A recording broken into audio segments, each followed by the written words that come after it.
there's a relationship between wanting something, working really hard, and doing something someone will pay you for. So that's the formula. 10,000 clients that give you a 5 out of 10 is not helpful. 1,000 clients that give you a 9.8 launches a business. Early on, you don't need quantity, you need quality. The first rookie mistake is being blinded by your own brilliance.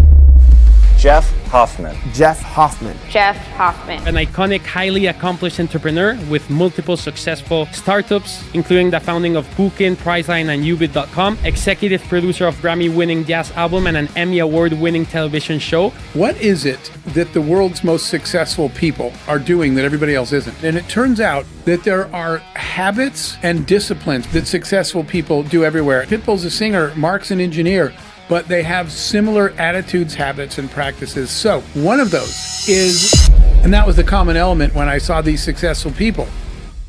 Good morning, good afternoon, good night, Club del 1% community. We have a special guest, iconic. We're making history right now in this podcast. We're bringing international business people, experts, professionals, and in this case, it's very special. I'm even a little nervous, but yeah, we have Jeff Hoffman. I'm going to introduce yourself. You're an iconic, highly accomplished entrepreneur with multiple successful startups or companies, huge companies now to your credit, including the founding of Booking, Priceline, and Ubit.com.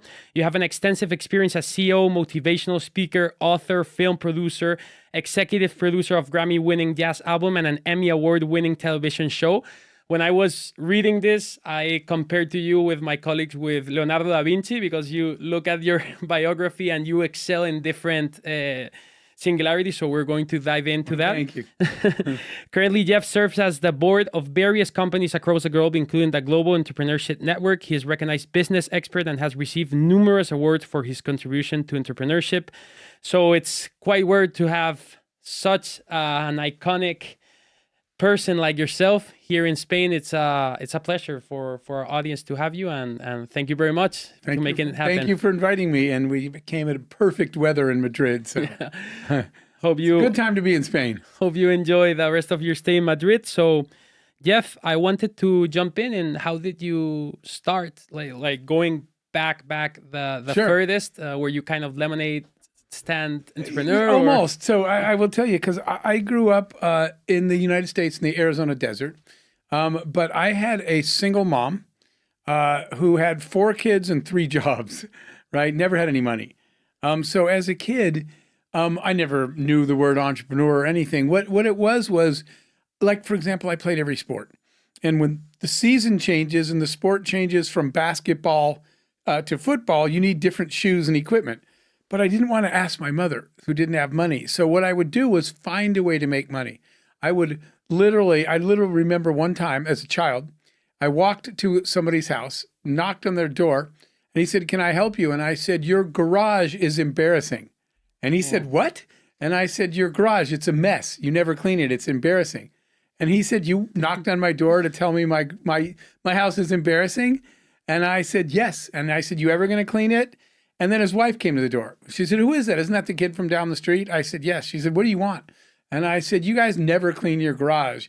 And she says to her husband, "You need to clean it already." And he said, "It's too hot out." I said, "I'll do it for $20. So that's always, I was trying to make money so I didn't have to ask my mother. And then I started to realize that entrepreneurship, never heard the word, but there's a relationship between wanting something, working really hard, and doing something someone will pay you for. So that's the formula, but I learned it young. Wow. And just to actually jump into the analogy I made with Leonardo da Vinci and yourself, which it's amazing. How do you manage, like you just said that you played every sport. Is this something that has accompanied you in your more or less DNA to wanting to excel in difference, and why, or what motivates you? Yes, but there's a really important, well, I think there's a couple factors. One is probably a little bit of ADD, I guess, right? I can't just do one thing for too long because then I start to get bored. But more, that's the negative. The positive side is, and this is what I always encourage people to be, especially entrepreneurs. My favorite entrepreneurs are lifelong learners. They're curious, right? And so I have a TED Talk out there, and it's called The Power of Childlike Wonder.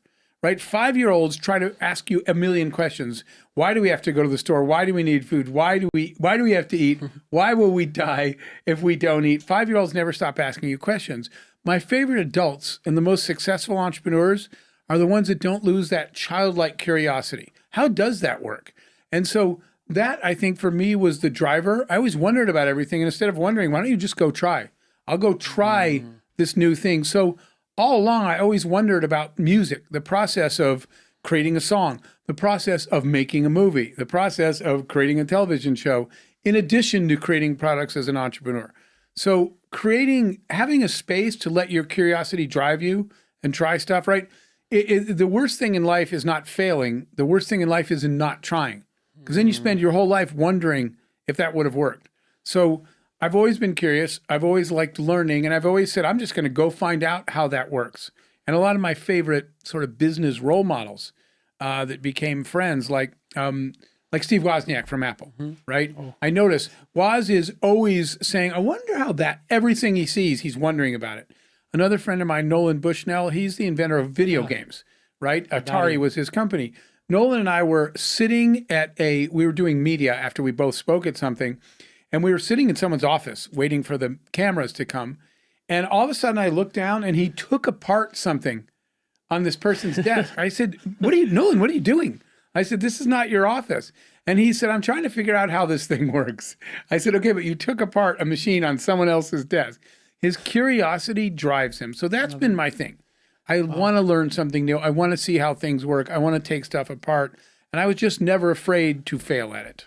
That's great. I listened to you in a podcast where you said tools or things you use to keep that curiosity alive, which was perhaps doing a sentence. Can you share a little bit of how to keep curiosity?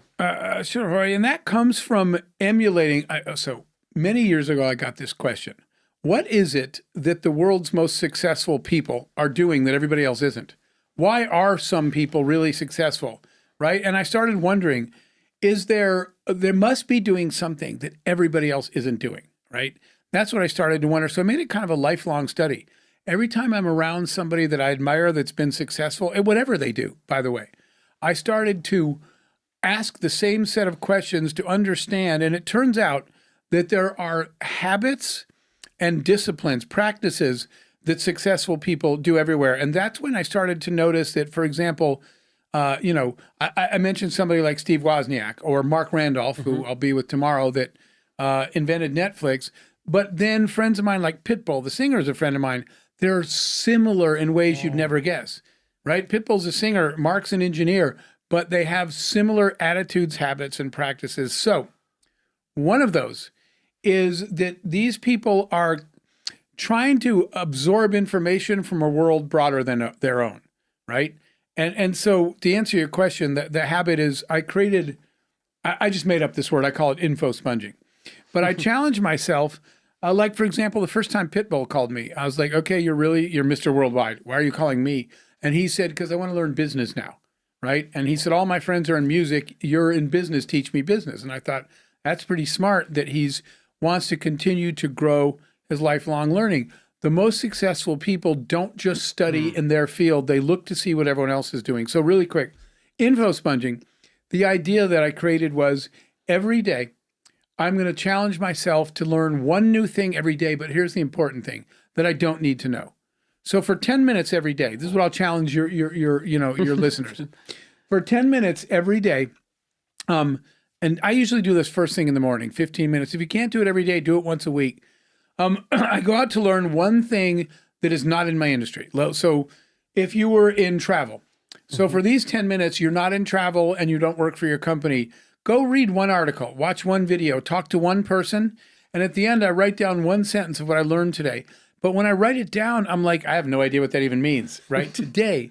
But I want you to think of knowledge like puzzle pieces. If I gave you a piece of a puzzle and I said, Jorge, what is this? You'd say, you gave me one piece, Jeff. If I gave you 2 or 3, you wouldn't know.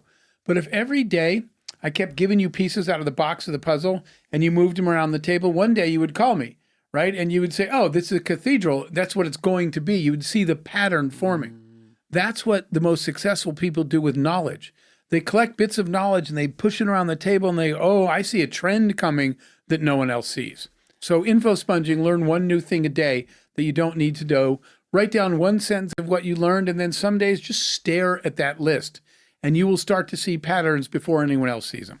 Yeah, when you see patterns, is that you more or less, like the saying, connect the dots, and then Absolutely. those pieces of information, you okay, they're relevant in the near future. You connect the dots and you apply them in a way that before anyone else saw it. And that was the common element when I saw these successful people. I was like, how'd you get there? And I realized something, because they were studying the world and connecting the dots before anyone else connected them. Wow. So and you yourself are iconic in entrepreneurial ecosystem history. What would be the best advice you've ever got and the worst advice you've ever got? Sure. So I'll go with the best. Okay. Well, the worst, I don't know if it was advice so much as my own. I'll do the worst first, so we'll close on the positive note. The worst was people telling me, that's a great idea, go for it. Okay, and I'll tell you why that was the worst advice. Because they were giving me their opinion and validating mine. And I have this board where I write down the lessons that I've learned. Mm-hmm. And I'll tell you the lesson from that, of it being wrong. One day I wrote down, we get our advice from proximity, not relevance. And the reason I said that is I was listening, I was getting advice from people whose only qualification is they're near me. It could be husband, wife, mother, father, brother, sister, your best friend. So the people around me were telling me that's a good idea or that's a bad idea. And I was getting advice from them because they were the people around me. And then one day I realized, wait a minute, somebody, actually it was my mom. My mother was commenting on some internet idea I was telling her about. And my mom was saying why she didn't think it was a good idea. And all of a sudden, I thought to myself, so that actually was bad advice. She was saying, don't do it, it's a bad idea. But what I realized was, I said, Mom, you're telling me that because of all the internet companies you built? My mom's like, I never built an internet company. I'm like, exactly. And then I realized, Jeff, it's your fault. Why are you listening to the wrong people? So advice from people who are not relevant to your market. If you're building a travel product, don't listen to your best friend unless she is a person that travels all the time and knows a lot about travel. That was the bad advice. The best advice was when I had a mentor that told me, it's never about you. It might be your idea, and you might be the founder, but the only path to success is through building a team of people smarter than you around you. So I originally thought, it's my idea. I'm the founder. I'm the creator. No one can do it better than me, whatever, all that crap. And the truth is, one day somebody said, you will never get anywhere until you surround yourself with people smarter than you. So that's the best advice I ever got, was stop trying to build a company and spend more time building a team. They'll build the company. Totally. But wonderful. You mentioned advices, and then you refer to the word, even in the second question, mentor. So what importance do you give? I know you yourself are a mentor of great entrepreneurs. What importance and how do you see mentorship in Sure. general? That's a great question. And I wish someone had told me that. And can you still be mentored when you're in your level, let's say? Okay. So absolutely. You never stop learning. In fact, if you think you're done learning, you're already irrelevant. You're over. You never, ever stop learning, and you can always be mentored, because there's still something you don't know how to do, you've never done, and somebody's done it successfully that you can learn from. So I think a mentor is critically important. The mistake that I made early on, first of all, I didn't have any mentors early. Then later, I thought a mentor was somebody that's just the only qualification I thought was they've done this. So I was building travel technology for travel and hospitality, right? That's what we did at Priceline, Booking, et cetera. That's what those companies do. I was building technology for travel. So for a mentor, I thought I just needed someone, maybe they work for an airline or a hotel company. The lesson that I learned about picking a mentor is the best mentor is someone you want to be like when you grow up. So that's a holistic view. The person, when you look at somebody, not say he used to be the CEO of an airline, that's not the qualification for a mentor. When you look at somebody and say, man, someday I want to be just like him, that's who you pick. Because entrepreneurship, as we all know, is a difficult journey. It's a lonely journey, right? There's a lot of risk involved. You alienate people that, are around you. If you're going to do all that stuff, it better be taking you somewhere you want to be. So when you pick a mentor that you say, I want to wind up where she is someday, that's how you select your mentor. Find someone you want to be like someday. I don't care how old you are. Somebody you want to be like when you grow up, and reach out to that person to be your mentor. They may have no knowledge of the industry you're in, but they have knowledge of how to make you an effective leader, a better communicator, a good person, lead a good life. All that stuff's way more important than did they work for an airline. How do you contact mentors? I know there's a story. I really like the pretty girl high school story. I don't know if you... So how can young entrepreneurs get in contact? Sure. I'm glad you said that. Well, I'll explain. I'll explain what that story is. And that is part of the quote that I said, get your advice don't get your advice from proximity, get it from relevance. But I thought of that one day because I was sitting in a football stadium, American football. But in any given, I started to wonder this afterwards. So I'm sitting in this football stadium in one little town. And on the team in American football, the head person's the quarterback, right? Mm-hmm. And the quarterback is playing well. And everybody around me is saying he's going to go pro. He's going to be a professional football player. And then they have dancers and cheerleaders. And one girl's, by definition, there's always a prettiest girl at that event. And everyone's saying she's going to be a famous movie star. And I was sitting there and I was thinking, and then I went and looked it up. Right now, on a Friday night in the United States, there are 17,000 high schools. So that means divided by 2, right? There's like 9,000 games going on any Friday night. So in 9,000 stadiums, someone's the prettiest girl and someone's the best athlete. And all the people are saying he's going to be pro and she's going to be a movie star. And yet none of those people have any qualification to say that. I'm like, do you own a professional football team? Are you a scout? No. So how do you know they're going to make it? In the same way, that girl, none of these people are a talent agent, right? In Hollywood. That's when I started to think about a mentor, right? And I need somebody that's had the career path that I want to have, that's been around that. If I want advice on playing football, I want advice from someone who played football professionally. So anyway, the mentor, I mean, you personally, Jorge, are a LinkedIn genius. You know how to use it. You know how to work it. You've created so much value and following. You use LinkedIn really well. I know that people learn from you, and people that are listening, if you don't know that, they should learn from you the way you do LinkedIn. But that's by far the best tool out there. People are on LinkedIn because they want to do business and they want to be contacted. So going through LinkedIn, reading about people, and finding someone that you say, man, I want to be like that person one day, that's how you find your mentor. Go out and reach out. Cold reach and tell people, I really admire you and I would love to talk to you someday. Most people won't respond. Somebody will. What are the key qualities you would envision into that figure of great leader or mentor? For you personally, what are the qualities that every successful or admiring has? There's a few. The first one, the biggest one, is humility. When people think they know everything and they're smarter than everyone, you can't learn from them, and they stop learning. So the first one is humility, right? I like working with people that say, they might have been immensely successful, right? But they're still saying, can you teach me something? Can I grow more? Can I learn more? So humility, pay attention to that. If we were listening to a speaker earlier today, I will not mention the name, that came across like he already knows everything and he's already smarter than everyone. And you know what happens to me? I just tune that out. I'm already not interested in listening. Somebody with the humility to know that you never stop growing and you never stop learning, and I don't know everything. That's a big characteristic. So you want your mentor to be open-minded too, not the one, because some people think I need to find a mentor that already knows everything. Nobody does, right? The second one I would say is empathy, is people with listening skills. And by the way, I didn't know that till I failed.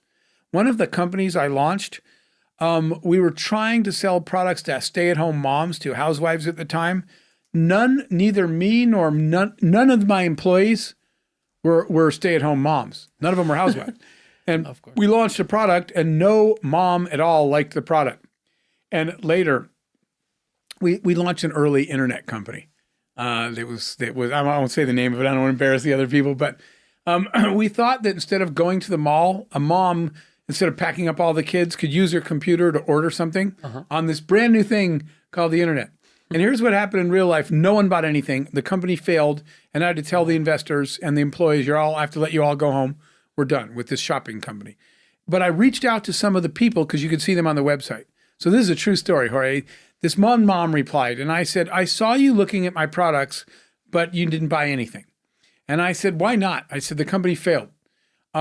And this is where the empathy, the listening skills came in. And she said to me, she said, well, your products are good. I wanted to buy this sweater, but I'm not going to type my credit card into your computer. So this is what she said. So you and your nerd friends can buy more computers.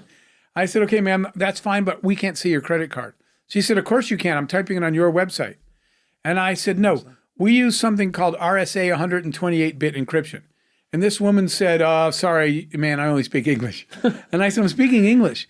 And she said, I don't know what that is. And I said, you don't know what encryption is? Because all my friends and everybody I know what it means to encrypt something.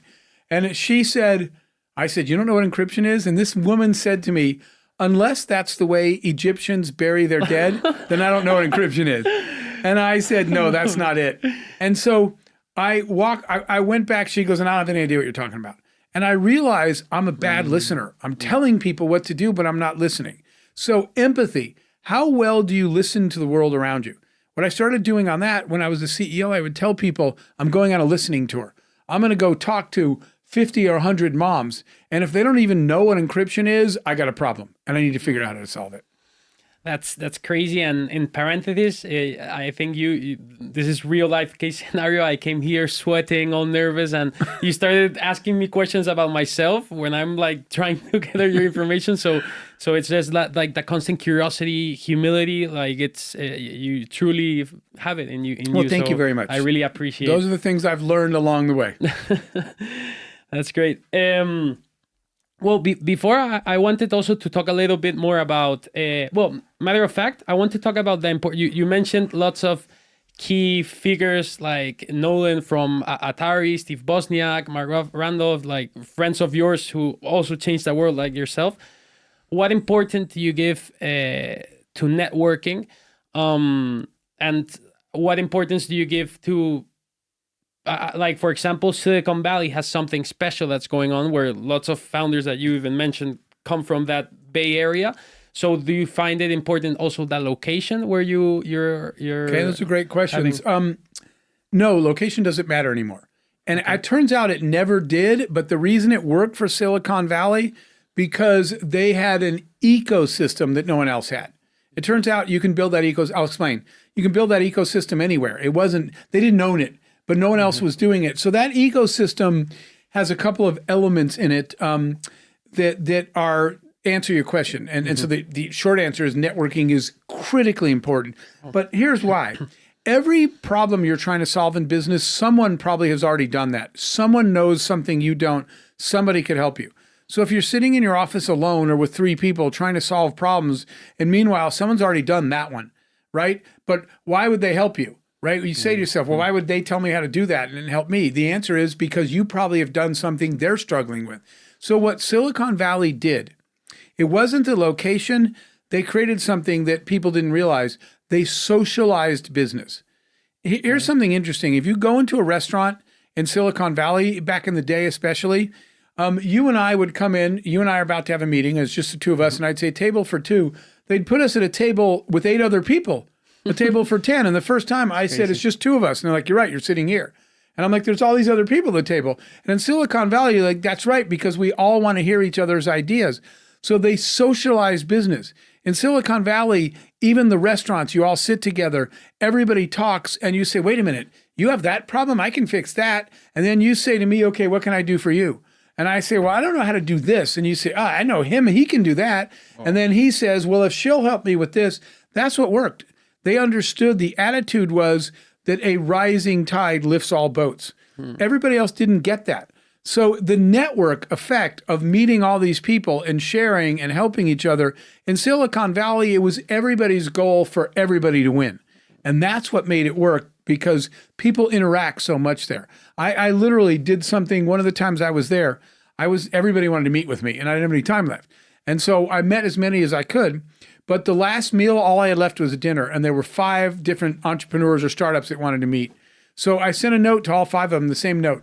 I said, I only have 1 time slot left. It's dinner. You can all have it. And all 5 of them, without hesitation, came to the same dinner, and they're all at the same. I did get a table for 10. Makes sense. And they're all like sharing with each other and saying, I can help you with that. The network is critically important for being able to help you at times where you're stuck on something and you need to learn something. Totally. Now, talking on the concept of ambition, so you've had on your name, you've founded companies that literally have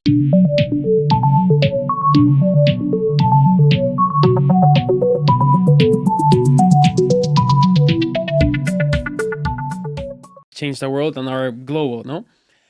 When you started those ventures, what was that motivated you? Is it still the same thing that keeps on motivating you to keep doing things, which we'll touch later? And how was your ambition? Like, was it I want to change the world, or how do you So see? yeah, you're right. Impact matters, right? Part of the way I attracted talent in early days, it was by saying, wouldn't you like to look at an industry one day and it's completely different because of your work, the things that you did? We created so one of the things I was building way before there was a Priceline.com or Expedia or Booking or any of those things was these check-in kiosks that are in the airports when you go and you check in. I was telling the team then, wouldn't you like to walk into an airport and no one's in line anymore? They're just walking up to kiosk and checking in, and you can nod and say, you're welcome, right? Because I still get people from us building the early ones that will take a picture of themselves at a kiosk with a boarding pass and they'll just text me, thanks, because we helped pioneer that. So when we were doing that, we've always talked about impact. You really want to look back at your life and say, I helped make something better somewhere. Impact is a big deal. And the rock stars in an industry, they don't want just a paycheck. They want to look back and know they've made an impact. So that does matter. It's a win for everybody, and impact still matters to me to be able to look back and say, did we do anything that mattered? Did we make something better for somebody else? How do you see present generations, young generations of entrepreneurs in global in general, and with that you just referred us seeking more impact, or is it what motivates us, or how do you envision that? What I'm really excited about with this generation is the focus on two things, impact and experiences. My generation, it was title and salary. Oh, wait, you're a vice president? That makes you great, right? And what's your salary? Your generation, there's a focus much more on, am I having any impact? Am I making any difference in the world? But you also care about experiences, right? This generation wants to grow. They want to learn. They don't just want a job, right? They actually want an experience in addition. And I think that is phenomenal. We did this crazy experiment. So I'm part of a couple of nonprofits, and we can touch on that later if we have time. But one of them is called the Unreasonable Group. And we were trying to kind of prove a point that the entrepreneurial spirit are people that want to have an impact and want to make things better. So we actually chartered a ship that sailed around the world full of entrepreneurs, showing entrepreneurs the way the world's real problems and challenging them to fix it. And it was a success, meaning we proved the point that people like you that said, whoa, I didn't know that was a problem, saw the problem and said, I'm going to design a solution and I'm going to make it better. Impact matters. Totally. I want to go back a little on for those young entrepreneurs that are starting their ventures. What would be some, not advice, but what would be the rookie mistakes that most entrepreneurs make, and how can they avoid them? I obviously work with thousands of startups all over the world now, so I see them all and I hear them all and I lived them all. We made every mistake you can make 3 times myself along the way. The first rookie mistake is being blinded by your own brilliance. You think it's a great idea, who cares? Because you're expecting the stay-at-home mom to buy it and she has no idea what you're talking about. So that's the first one. I hear these people like, I got this great idea. And I'm thinking, who thinks it's great? You do, your mom does, right? Your brother does. Who thinks it's great? And then when I say, who are you going to sell it to? And they'll say, I'll make up an example, schools. And I'm like, okay, can you go get me some school administrators to tell me it's great? And they're like, well, they haven't seen it yet. And I said, but you haven't even talked to them? Being blinded by your own brilliance is the first mistake. You're excited about your idea. People around you, remember what I said, proximity, not relevance, are telling you it's a good idea, and not one of them is the person you expect to buy this. So stop listening to your opinion and go talk to that mom or that school administrator that you want. Probably a second rookie mistake we touched on a little bit is believing that you can wear 7 hats. Because at the beginning, you have to. You're paying the bills, you're doing the marketing, you're building the product, you're answering the phone. So all of a sudden, you're good at customer service, finance, marketing, operations. No, you're not. You're actually only good at one thing. So figuring out the one thing you have a strength in and then getting out of the way and letting other people do the other things, that's the mistake. People say, they say, look, man, I wear 6 hats and it's going well. And I was like, okay, that's bad news, right? The fact that it's going well is actually a problem because you think you're good at stuff that you're actually not. Those are rookie mistakes people make. And in the end, that whole product market fit thing, right? Going and talking to those moms before you build them a product ensures product, but I don't see that. People build a product, then the mistake I made, they take it out and say, how come no moms like this? And the mom's like, if you had told me you were building that, I would have told you not to waste your time. I was like, I wish I talked to you first.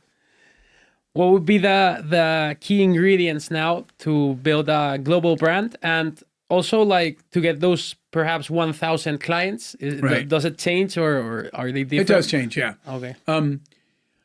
Early on, I'll answer those separately. Early on, to get those early clients, you've got to do something special for them, right? You don't treat your initial clients. We always call them reference clients. And the reason why is they're the ones everyone's going to go to for a reference. It's a social media world. So in the beginning, you don't need lots of clients. That's another mistake companies make. They're like, we need 10,000 clients. I said, no, you need 1,000 clients. 10,000 clients that give you a 5 out of 10 net promoter score, right, is not helpful. 1,000 clients that give you a 9.8 launches a business. That's a mistake. They focus on quantity of clients early on. Early on, you don't need quantity, you need quality.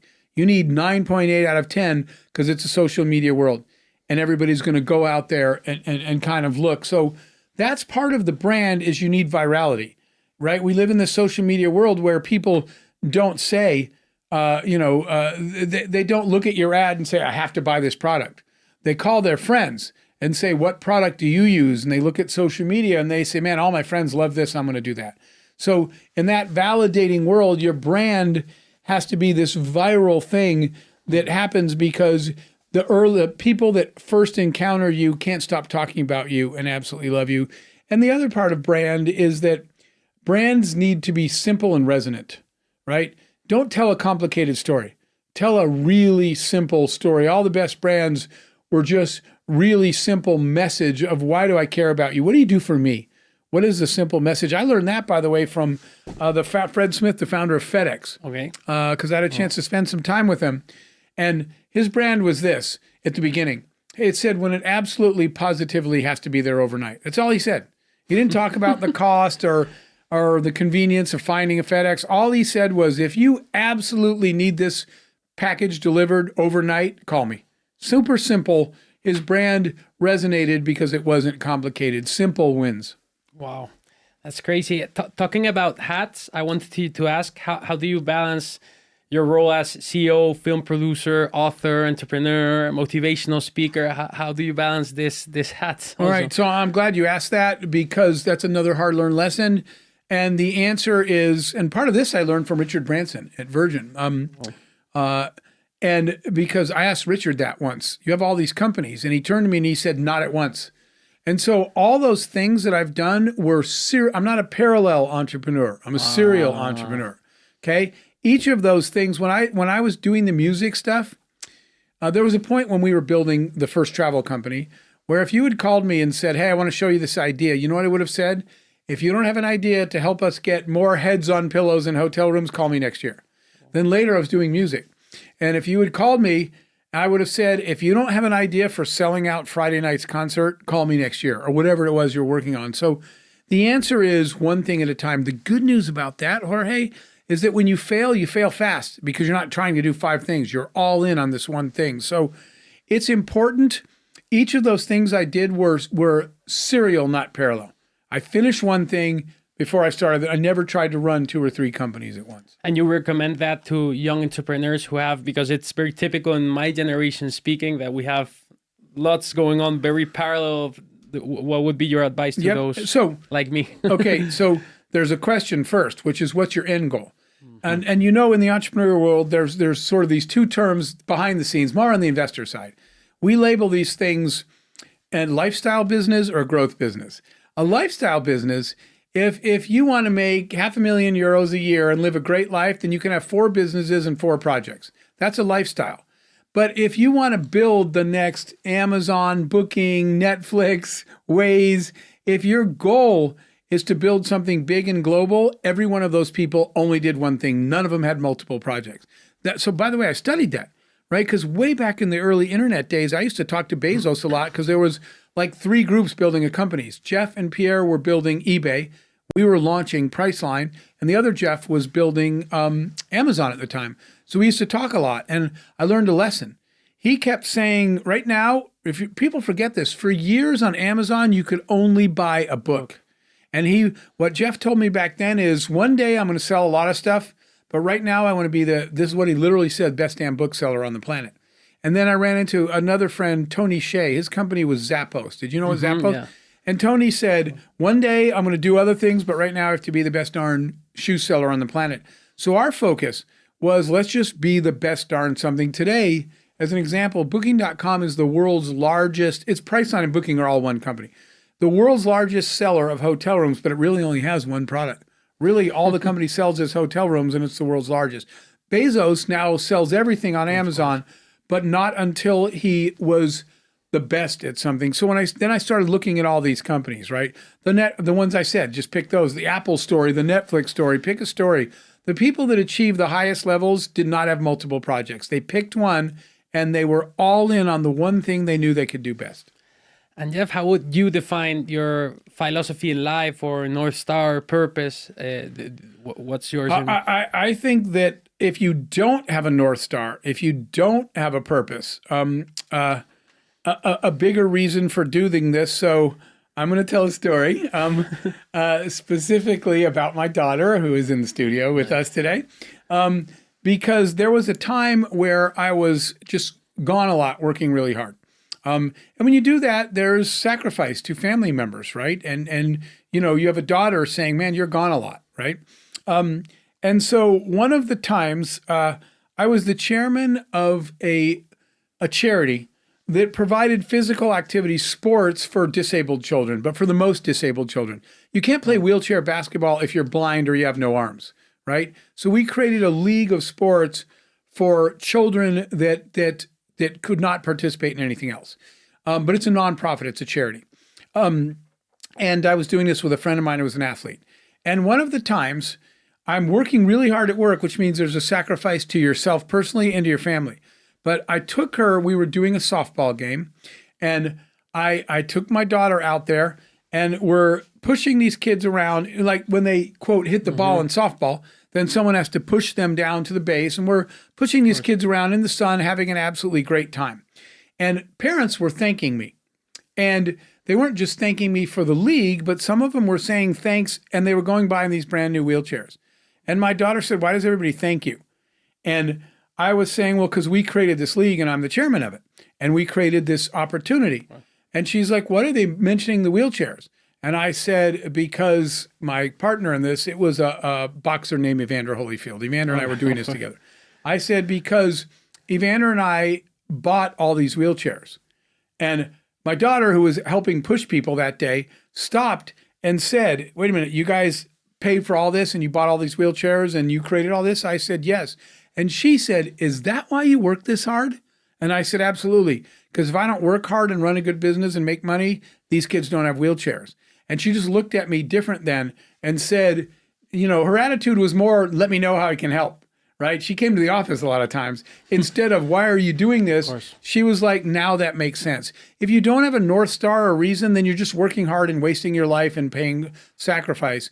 We were doing it because we wanted to leave an impact and do bigger things. And it was just cool the day my daughter said, this is why you're working this hard. Yeah, that's my North Star, is at the end, I don't want people to remember the businesses. I want people to remember the lives we made better. That's why we do Gen, right? Totally. We just want to make other people's lives better, but you have to work hard to do that. Totally. Well, my next question was specifically that. What inspired you to start World Jobs Horizon, Unreasonable Group, all these philanthropies? I don't know if you want to add something more to sure. To Just to kind of summarize that, it was that entrepreneurship isn't a job; it's a mindset and a tool set, right? A skill set. And it was because I chose to be an entrepreneur and not follow. I started in a corporate engineering job. It's because I chose to be an entrepreneur that gave me the opportunity to create value that we got paid for that enabled us to create these nonprofits. If we didn't create value in the world, right, and we didn't get paid for it, we don't have the money to buy the wheelchairs or anything else. So the businesses I always tell people, success is not a destination, even though everyone thinks it is. Success is a platform. If you work hard and you have a successful business, then you have a business that can actually go out and buy wheelchairs, a business that can go out in the Priceline days. We did a lot of charity. Priceline sponsored a lot of charities. We were making internet money, and we were using it to make other people's lives better. And I realized that the harder I work, the more of a difference I can make. And that's what the inspiration was. Crazy how your DNA extrapolated to the business's DNA. It's amazing. Yes, we're ending now. I have a couple of questions and then some quick questions also. Okay, sure. So in broad terms, what would be that one advice you would give young Spanish entrepreneurs who are listening to you? The biggest advice I'd give you is when you have a good idea, get out of your office, go out into the world and show it to the people that you think are going to buy that product or service. Spend more time out of your office talking to people. And too many people spend too much time working in their office and on their whiteboard and not enough time validating their ideas for product market fit in the world. Totally. What would be that one advice you would give to a child? If you could give only one advice to a child? Oh, no, I absolutely. And that one is to never stop being curious. Wonder about everything. Go pick up a shiny object. Instead of walking by it and wondering, I wonder what that is, just turn around and go pick it up and see. So never stop wondering and never stop being curious. That's great. Yes, for context also, what's next for Jeff Hoffman? What are you doing? What are your ventures? I know you're here in Madrid, South Summit as a headliner. But apart from that, if you could tell our... Really, the focus now is on teaching people how to help themselves. So the not business part of my life is, again, serving as chairman of the Global Entrepreneurship Network. We're on the ground in 200 countries now, and we're teaching people how to get a better life by turning their idea into a money-making business. So it's not about money or business. It's about, you don't like the life you have, go create the one you want. And the question is, how do I do that? And the answer is through the skill set of entrepreneurship. So we teach people how to turn an idea into a business. That's the Global Entrepreneurship Network. The one I mentioned before that I was the founding board member of, I'm still a partner in, is called the Unreasonable Group. It's named after a George Bernard Shaw quote about the fact that all progress is dependent upon unreasonable people, right, that are crazy enough to think they can change the world. That one is similar, but Unreasonable focuses only on social good. We're aligned with the United Nations 17 SDGs, the goals. And then the last one, World Youth Horizons, is the youth foundation I set up. And that one's focused on, I was born a white male in the United States. So I'm already way ahead of people through no design of my own. I just was born there. But I was in a village in Africa one day talking to this brilliant young man and thinking, why is he born in a village in Africa and I'm born in the United States as a white male? It's not really fair. He's as smart as I am. He's probably smarter. But I was born here and he was born somewhere else. So the focus of World Youth is we're trying to create pathways for children who don't have a shot at a better life to have a path to a better life. That's what we do at World Youth. So those are the things that are most important to me now. Truly amazing and inspiring. Thank you, Jeff, for adding value. And also, I'll put in and plug in your social media, your websites, and so people can find your projects and yourself. So quick questions that I have. If you could have a dinner with anyone in the world, dead or alive, which is quite curious because probably Walt Disney. Walt Disney? Because I wanted to comprehend the way that he took imagination and creativity and turned it into business. It's fascinating to me. That's awesome. A book or movie or song that you would recommend? For me, it was The Alchemist. Nice. Because The Alchemist actually made me think about, what do you actually want in life? Why are you doing what are you chasing? But I hadn't really thought deeply until I read The Alchemist. What's the best investment you've made in your life and the best investment you've made for under $50 or euros? Oh, that's a hard one. Because it wasn't quite under 50, but it's funny. I'm just going to tell you the first thing that came to mind because it wasn't a business investment. Okay. It was headphones. Okay. Because music actually helps me get inspired. So when I finally bought some decent headphones and put them on, the music, like if I'm not energized, I put on the right music and I'm ready to go to the office and do something. If something makes me sad, right, the music lifts me back up. if I need to calm down because I'm worried about something, the music calms me down. So when you said that, I'm just answering the first thing that came to my mind, headphones. And then the best investment I've ever made in my life is a pretty easy one. It's time with my children. That's great. That you get to keep that forever. They can take everything else away from you, but they can't take away moments and memories. Totally.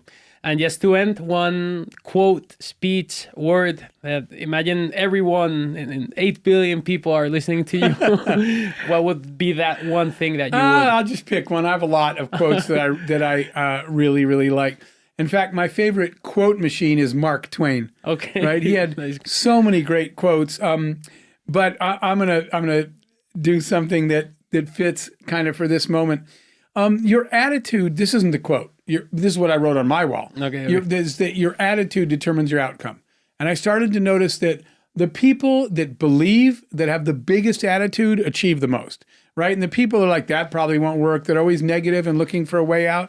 So I was doing television commercial, a public service announcement on Univision. Okay. And on Telemundo and stuff. But it was me and Pitbull. And we were sitting side by side. And somebody said, I was asking about attitude. And I said, you have to believe that the sky is the limit. And Pitbull sitting right next to me, he turned and looked at me and he goes, yeah, Jeff, I used to believe the sky was the limit too, but then I saw footsteps on the moon. Whoa. And I was like, thanks, man, for making me here, right? And that was it. He said, I used to think the sky was the limit until I saw footprints on the moon. And I was like, that's the attitude. I love that quote because there's always another step you could go if you just keep looking and believing. Crazy. Let's end this like this. Thank you very much. I'm really inspired. I'm really grateful for this event, this encounter. Thank you, Jeff, for giving us these valuable lessons, secret hacks.